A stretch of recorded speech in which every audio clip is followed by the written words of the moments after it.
Hello and welcome everyone, it is me, TheLaval, also known as the Power To-Do List, back for you with another video. And yeah, today I'm really hyped to bring you guys the first tournament recap for our casual Phoenix format Discord. Yeah, we didn't change much around in the normal advanced format, just got rid of Dragoon because that card just wins games by itself.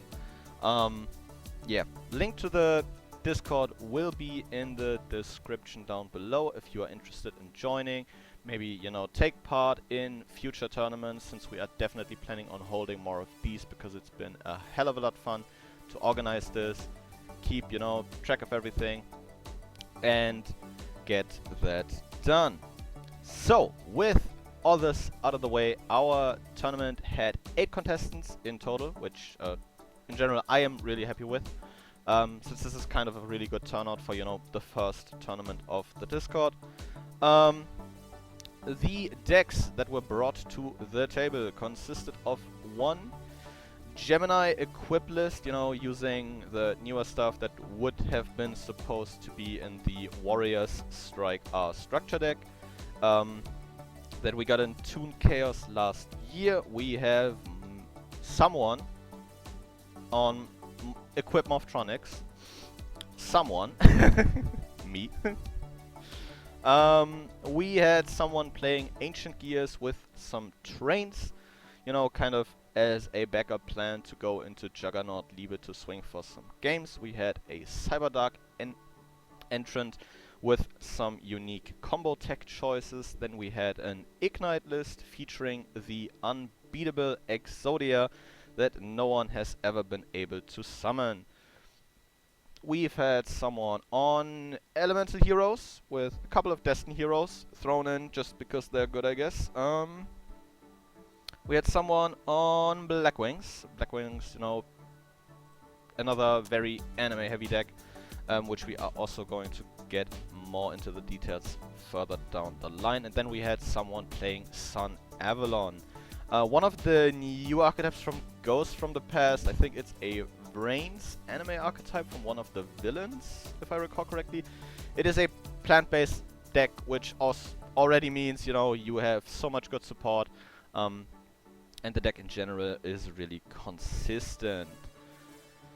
And with the contestants out of the way, I'd say let's get into Top Cut, shall we? And that means that I am going to further talk about Sun Avalon, because True Death Ace made top 4 with his Sun Avalon list, running, you know, the usual Genius Loci, the Shadow, and other Sun Avalon cards like Maiden and the Twins, alongside, you know, generic good plant cards like the Rose Girl, the Lone Fire Blossoms you should see at the top. Playing the Jerry Beans man for some extra vanillas or some extra unexpected die targets, since he is also on Rescue Rabbit. You're going to see the Shrine, you're going to see the Bloom. Basically, all you want to do is link up into your link 4, grab Sunvine Bloom, and Sun Avalon Bloom is kind of a skill drain of sorts. And then afterwards you just OTK with Thrasher, because Thrasher becomes like a 4k Go-Yo Guardian, which is definitely big. Next up for the top cut, we have Jaden, or at Dunderzuper himself, with his hero list featuring some Destiny heroes, playing the Plasma double Malicious for some, you know, extra board presence and some more going first tools, since Plasma is kind of good going first. Playing System Downs in the side deck because he is a very nice gent. Sarcasm, by the way. But otherwise, the purest you're gonna get out of Elemental Heroes, the Stratos, the Liquid Soldier, the Solid Soldier, they're all there. Relying heavily on the Masked Heroes for the extra deck. Yeah. And with that, we are getting into our top 2. And top 2, essentially second place. Congratulations to you, Tadani03, with your Cyberdark list. This is pre-structure deck Cyberdarks, by the way, which makes this all the more prestigious, I think. Playing some interesting combo package choices like the the Predator plans, you know, off a Scorpio into the Cobra. Normal summoning, you know, Tour Guide, grabbing a Sangan from the deck for some more plays, especially enabling Dante, who can, you know, easily set up things like the Cyberdark since he can mill some dragons. And he can also set up Overload fusions.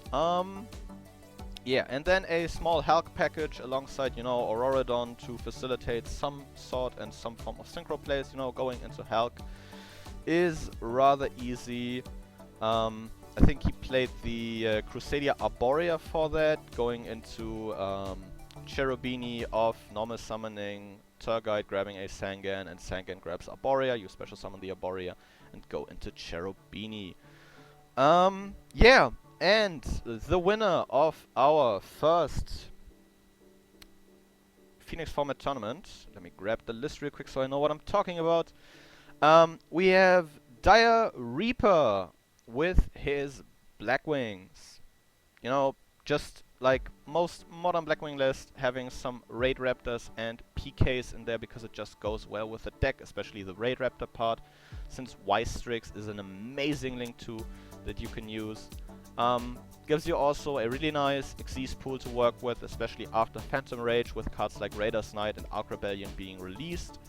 But his really unique take on all this was that he played a small Tri-Brigade package consisting of 2 Fractal and 1 Nerval in the main deck to easily enable him to go into Furgit and from there into Shrake. And Shrake's a really good card, like a Link 4 on a 3k buddy, and on summon he banishes just something on the field. Actually a really decent list and a very interesting take on a classic 5Ds archetype. So yeah, again, congratulations to you, Dire Reaper, herzlichen Glückwunsch. And with that out of the way, I think we can definitely look at some replays because I've got a couple of them. And yeah, I'll meet you guys in Edo Pro.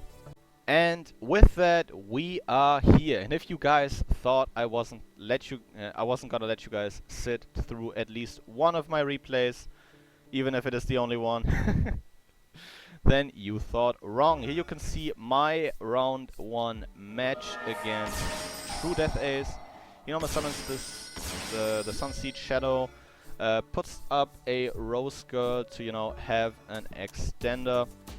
To go into Dryas, Dryas will grab him the Sunwind Shrine, which he's going to drop, activate Shadow, get some more Link material onto, or cheats out more Link material with the Shadow effect, makes the healer to give himself some more life points, which triggers the Jasmine, which adds Laurel to hand, special summons Laurel for like an extra plant on board, summons another Jasmine, Jasmine's gonna trigger again, adding another plant, and he is going to go into the big boy, Sun Avalon Dryad Trentier, making a Thrasher on the way who becomes 4k by targeting, you know, another Link on the board and gaining 800 per Link point, I think. Yep.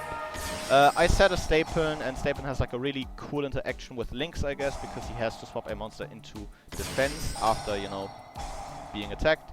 Remoten gets ashed after my Power 2 Drag gets hit with the Sunvine Bloom. I summon back another Remoten, activate the effect, banish 1. Platinum Gadget summons the Scopen effect, goes into Boom Boxing, making Leviair into Remoten, adding another level 4 from deck to hand in form of Statement, grabbing Power 2 Dragon here. Double Tools, I think, was like a really decent equipped spell against the deck. Since it easily enables me to punch over, you know, the Sunvine Thrasher. But yeah, the Dryas heals him back for the damage ideal and puts another Thrasher on the board. The Dryad Trentier will pop the double tools, he will summon another Thrasher, and this is going to be game. Bloom will give Dryad Trentier, I think, attack equal to the combined attack of each monster he points to, yeah. And yeah, with that, I'll see you guys in game 2. And with that, we are in game 2. Opening hand is not looking too spicy, just like the last game. But in many cases, this can change by a single card. Especially, I was Sighting in is the triple vacuumants here, so any form of, you know, machine duplication would have helped a lot. But it doesn't happen. I draw into another repair unit, so my opening play is set, staple, pass again. Yeah, he is going to make another Aromatherapy Jasmine, which is going to add a plant from deck since he gains some life points, distributing a plant to summon another one, going into Dry Trentier again, searching the bloom, activating Shrine, summoning back the Genius Loci, summoning another Thrasher, which will be unable to get rid of Staple. And it is my turn again. I am going to Feather Dust this here because back row wiping the deck really hurts it, which is like why I was hoping to see more of my back row.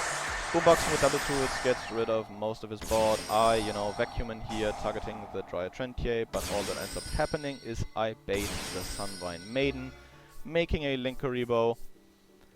And yeah. He's going to summon the twins here, which is going to grab him a Genius Loci from grave. Dry Trentier will pop the Linkuribohs. Sunvine Thrasher will gain 4k attack again. He is going to make his own Linkuriboh, stealing my Platinum Gadget, attacking directly.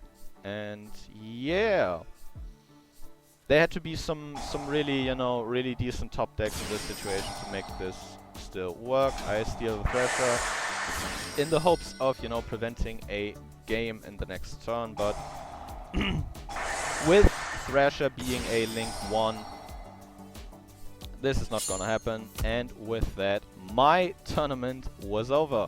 So I'll see what I can show you guys so you finally get to see some real gameplay. And with this, we are entering Dunda's round 1 match against Geo.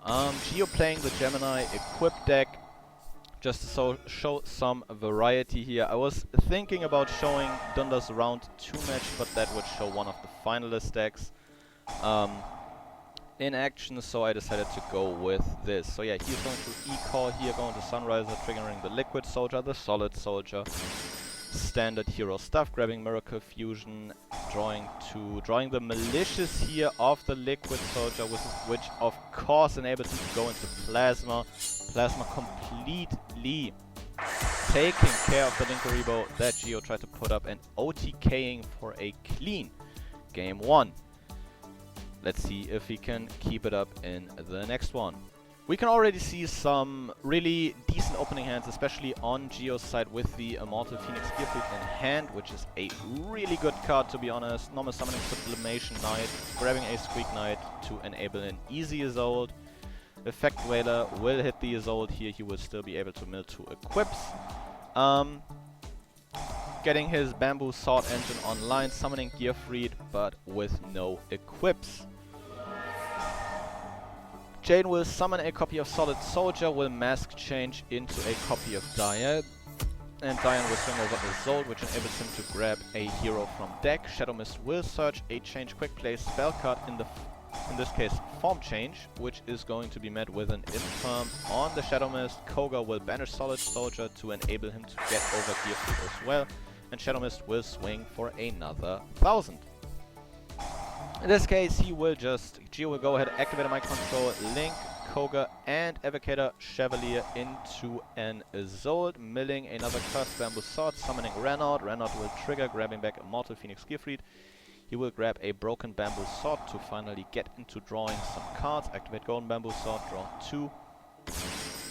Oliver is a really good card here, going into Formula Synchron, drawing another card, summoning the Immortal Phoenix Gearfleet, equipping Oliver from grave, which prevents Gearfleet from being destroyed. Gearfleet equips the Shadow Mist, and he makes a 3 material Appaloosa here, which he is going to use to negate Shadow Mist. And yeah, drawing into Foolish Barrier here, milling a Shadow Mist to, you know, add a hero monster, which is just going to be met with another Appaloosa activation, Necrofusion into Sunriser, which is also going to get negated. Monster Reborn here, summoning back Shadow Mist, going into the battle phase. Roland will equip himself to the Appaloosa here, and add a Sublimation Knight in end phase. Normal summoning Sublime Knight here, grabbing a Phoenix Gearfleet. Renaud will grab back a Mortal Phoenix Gearfleet, who's going to summon himself again. Oliver will equip himself. He's going to enter the battle phase, Sublime Knight effect, summoning back Phoenix Gearfried. The Mortal Phoenix Gearfried will attach the Shadow Mist. Will make Charles an end phase here, equipping some cards, one from grave and one from deck, and with that Dondazuka will surrender. And with that it is game 3 time. Dunda opening Super Poly and Raigeki, which is definitely going to help him going second. Seeing the Liquid Soldier, if he can get to another hero here, he might be good to go, especially if it is something like Blazeman. It's been a while since I've seen these replays, so I don't necessarily know what exactly happens, but we can see Geo making his Assault, getting his Bamboo Sword engine online to its fullest potential, activating both golden Bamboo Swords he is playing, summoning Oliver to go into Formula Synchron, drawing another card. Astolfo will banish one, going into Roland. Astolfo banishes himself again to be summoned in 2 turns, I think. Ending on Isolde plus Roland, and Liquid Soldier here is a really decent card. Super Polying into the Shining, triggering the Liquid Soldier, which adds Shadow Mist, which he's going to discard to add another hero from deck to hand. Sunrise will pop the last back row, but I don't think it is really going to matter in this board state. And he still has a Raigeki in hand. You just need to keep that in mind. He is going to Gear Breed, bringing back Roland. He is going to Renault equip. Gear Breed is going to shuffle back a Warrior, grabbing a Catalyst here off the top here. Supervise onto the Heavy Flame Knight, Heavy Knight of the Flame. He will Honest Neos, and that is probably going to mean game, because Sunrise can also pop on the opponent's turn. He's going to Supervise, summon back an Evocator Chevalier, add an Immortal Phoenix Gearfried and end phase, which he is not even going to summon. And with that, in the battle phase, Sunrise will just pop one, and the Shining will finish this game. And with this out of the way, I think it is finally time to move on to the finals.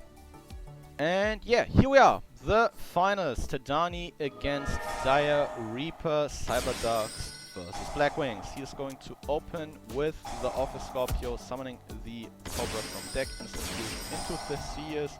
Cherubini will just mill one of the Cyberdarks.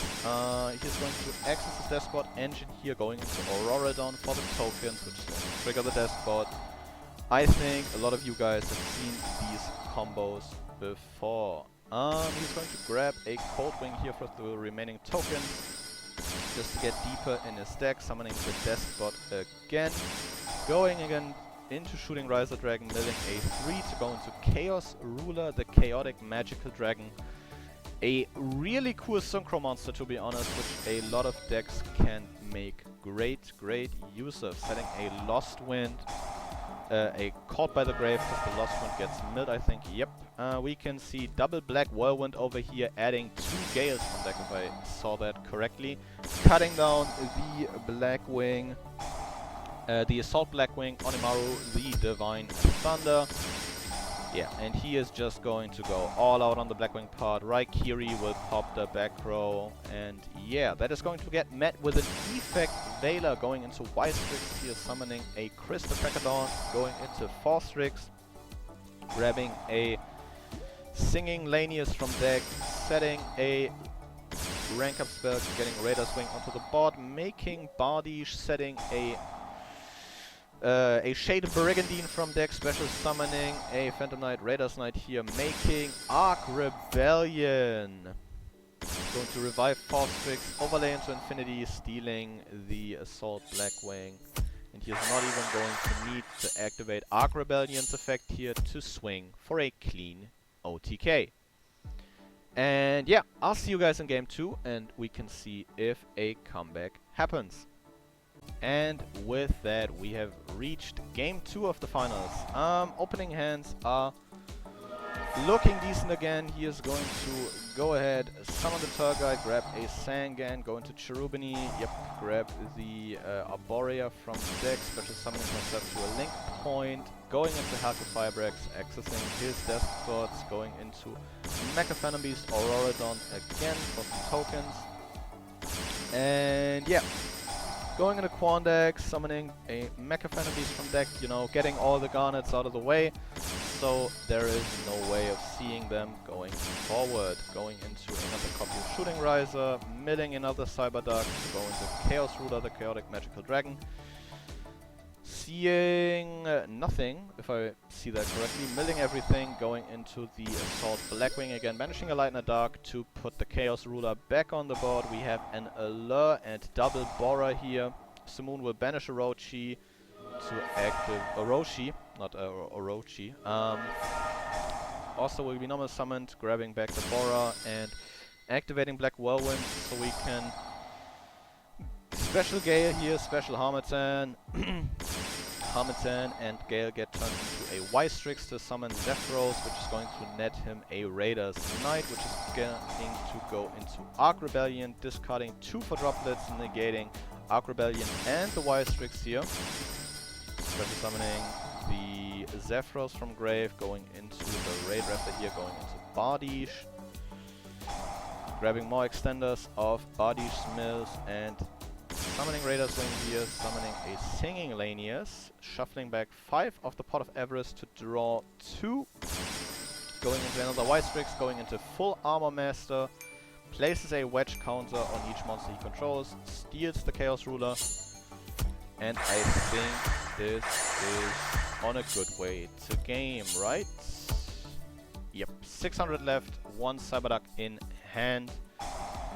He is going to go out in style, I think, grabbing the Inferno here, summoning Edge. Edge equips Claw from grave, and he will at least attempt to get rid of some of his board, running over Bardiche, milling an Untis to pop the Chaos Ruler, activating double Black Whirlwind here, summoning Chris to crack it on.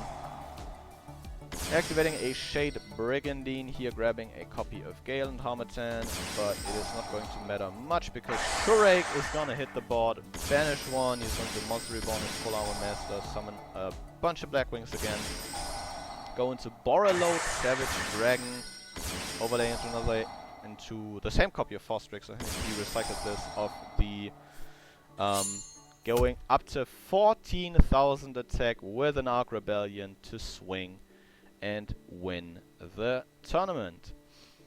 Again, what can I repeat? This has been very, very fun to, you know, put all this together and seeing this small community grow in general. But yeah, link to the Discord if anything you saw here or heard here made you more curious to see what the Phoenix format is all about. We will be glad to welcome you.